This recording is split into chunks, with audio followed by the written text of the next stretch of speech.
Duke is completely useless. He sits around, he licks people to death. He's the scary guard dog. You do love your dogs, don't you?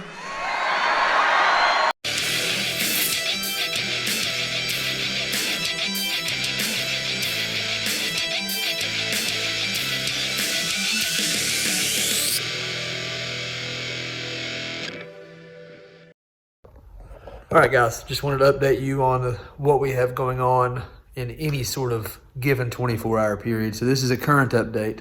Today is the 13th of December. So we'll go over a few things, show some progress, show some of the issues we deal with on a daily basis, give you guys some perspective as to how difficult it is for myself and my cute little girlfriend to deal with all these problems. It's pretty great, though. I'm blessed. First guy I want to talk about is Robbie and JJ Laughlin's bad hammer here, front wheel drive car. We're trying to put together something to compete, maybe a turned down 950 index type deal, turned up, trying to go 8s on what I would consider a pretty modest turbocharger. It's an S369. It's got MSA here built the head and block. We built the trans, blah, blah, blah. We've got the mechanical pump, lots of fuel system stuff. I've had a lot of good luck out of the Vibrant stuff myself. So, you know, I do lots of dummy things, like to make sure I don't have to check things more than once. Not a finished product yet. You can see that this is not where the corner lens goes. So, fuel cell up there we built for this thing. Got to make some modifications here. Going to do some tabs and stuff to hold the cooler down, make sure he doesn't get anywhere and have his cooler explode. We've learned that lesson the hard way several times. Finally got everything mounted up on the front end and painted and reasonably ready to start making lines and closing this thing out. Pretty excited to see what it makes and how it does at the racetrack more than anything. Not super worried about power, but all done in-house here and not too shabby, I don't think. We're running the priming pump on the front. It's got the mechanical fuel pump up on the cam drive, the Speed Factory cam drive. Waterman pump, sorry, not Weldon. Waterman pump with my handy dandy arrows. It's all pretty tight fuel line wise, but intercooled with bracing. The bottom tank is actually braced on the inside. Top tank's got some decent bracing on it. I still got to polish it up and stuff. Radiator, got to make a fill pot for that. Priming pump, you can see it down there in the bottom left corner. Got to make some piping and all that good stuff. It's got our block and our trains and all that good stuff in it. So next time around, hopefully we'll just about be ready to strap this thing down. Let's go introduce you guys to Shy. Shy's my girl. Shy does the wiring harnesses. She does the cylinder heads, including most of Sally's cylinder heads that 4-piston doesn't do in-house. She's pretty great. She is the only human in the world that can manage to get dirtier than I can in a day's time here. She loves to take apart engines and cover herself in all the oil that you guys leave in them. So let's go see how much she enjoys being filmed. On my way to meet Shy, we meet Duke. Duke is completely useless. He sits around, he licks people to death. He's the scary guard dog.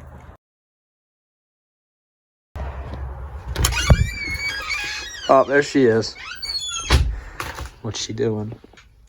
Making a huge mess. Not that it wasn't already a huge mess in here.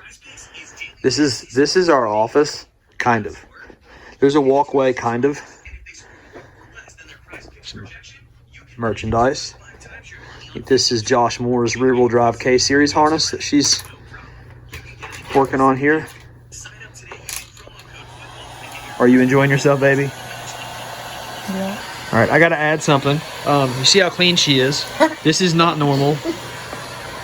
Don't worry, you'll learn. She's usually covered in whatever she's working on. Kind of dirty today. Yeah. Usually she's covered in everything. So I'm not mad about it because I wear all black so that you can't see the grease stains. So she plays quite a big role here. She's my emotional support when you guys make me angry. She's what keeps me most of the time from throwing my phone and smashing things in coffee mugs and such. So I'll try to get her in some videos too. Usually she's pretty dirty, because that's just the kind of girl she is, which I'm not mad about. On today's cars I would like to douse in gasoline and light on fire, we have some of the Hughes. Check that out. It's a Y8-ish.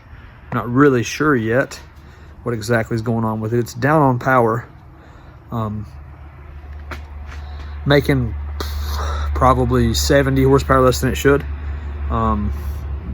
Dynograph looks all kinds of crazy. I'm not really sure, but we're gonna dig into it and see what we can find. So it's a pretty nice setup. Vitara Speed Factory rod, I believe.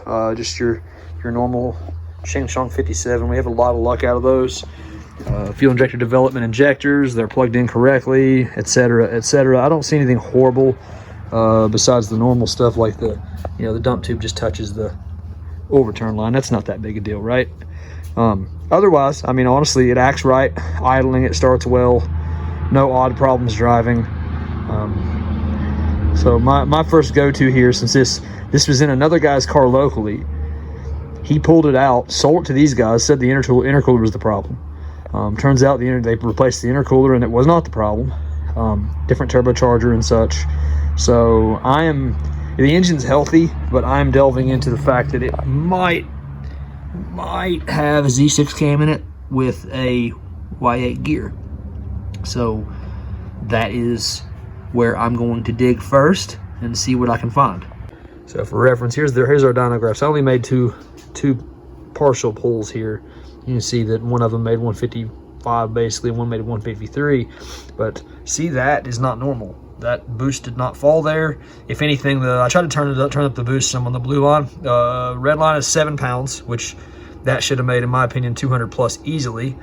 Even on a decent running car will make 230 there on 7 pounds. A modest running car might make 205, and it is a low compression engine, so whatever.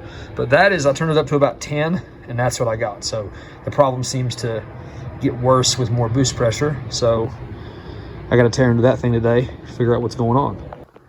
So one of the most frustrating parts of this job is somebody drops the car off with issues, and man, they thought it was ready to go and can't get it to make any power. Keep throwing crap at the wall, trying to see what sticks. Not really worried about overall power, but we're way low for 7 pounds of boost, and it is super inconsistent. Not a whole lot more I can do, so I can start throwing parts at it and stuff like that, but that's just not cost effective for most people, so it's like it's up to them. Next one on the update list is Patrick's first gen here. It is so close. This thing's a Vitara motor. It's an A6 Delta cam. We actually built the engine for a customer years ago and it never got used. Custom fitment on just about everything on this bad boy. Coolest part, not quite there yet, but there's a Haltech somewhere down in there. You can see all the horrible OEM wiring that we're no longer using. But it's got the IC7 dash. Wiring up taillights and such back here. Everything's still kind of a mess, but you get the point. Most of our hang-up so far has been the spindles here. Somebody just kind of jammed the hub in there, and it had a ton of play. And now we're good and tight. So it's about ready to get finished up. Engine room is just about, we call this the kind of clean room. It's just about as packed as ever, with projects going on everywhere. It's just myself and Shy. We've got several engines finished, ones that are going together. That's my little spot on the table over there.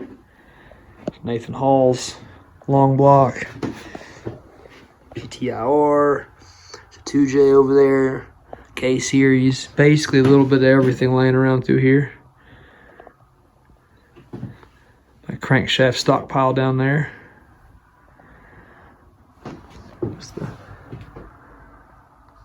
Junk everywhere. Day 2. Alright guys, this is day 2 of the update. This was today's We got this Daily Cruise Motorsports cam trigger kit going on. This is a customer's EK Civic B swap built block and such. He went with a Haltech 750. We just started building the B series harness for these. A little more budget friendly for the basic stuff. The Haltech 750 will give us just enough control. Obviously the controls are all the same, I guess, but you know, a little less inputs and outputs for sensor logging and you know, no traction control and stuff, but we don't really need that in most of our street cars. Works the traditional, you know, cam crank sensor like the T1, the Daily Cruise, you know, use both of them all the time. Both great units. So the Ramey as well, I've used that a few times, but Ryan here's getting the upgrade.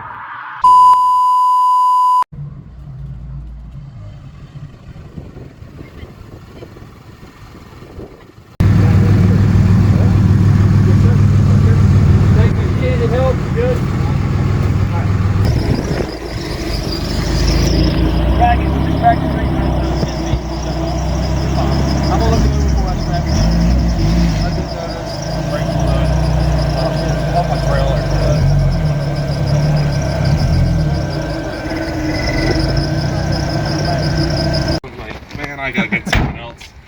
And the guy that I bought it from knew nothing about the car. Paid it for like 2 months. Oh no shit. Had that shop in Georgia tune it, and it had that drive-by-wire set up on there, and I switched that out because that really it wouldn't like limp mode or something. Oh yeah. Anytime there's a correlation problem, it's when the such a pain in the pedal and the What's a safety issue? So I don't know which one OEM was did bad. I that, pulled both of them. I'm like, I'll just do it. What? It was just a Bosch. It was a Bosch drive-by-wire, right? Yeah. Was it legit? If it was legit, it was probably the pen. Little tuning and modification work car dropped off out of Cincinnati today. Pretty excited about it. It's right up my alley. Kind of a preview of the next video, but let's have a look at it real quick. Man, I love these cars. FDRX7 wood engine platform. Oh man, K series. It's right up our alley. Making some changes to the setup and seeing what we can make out of the stock engine in this thing. BMW trans. Wonder what it computers in this thing. Oh, who'd have thought? A Haltech. Might want to clean up some of that wiring, but other than that, I can't wait. She's clean.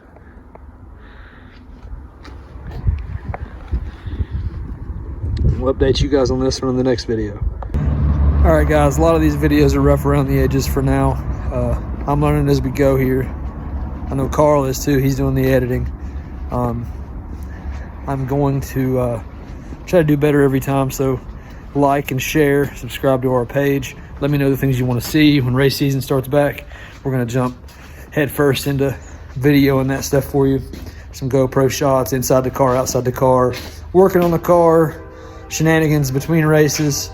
Hopefully by the new year, we'll have a video with the S2000 out and tore apart and get to do some cool stuff there too. So do all that YouTube stuff and like the video, share it, subscribe to our channel if you didn't hear me the first time. Appreciate you guys. Out.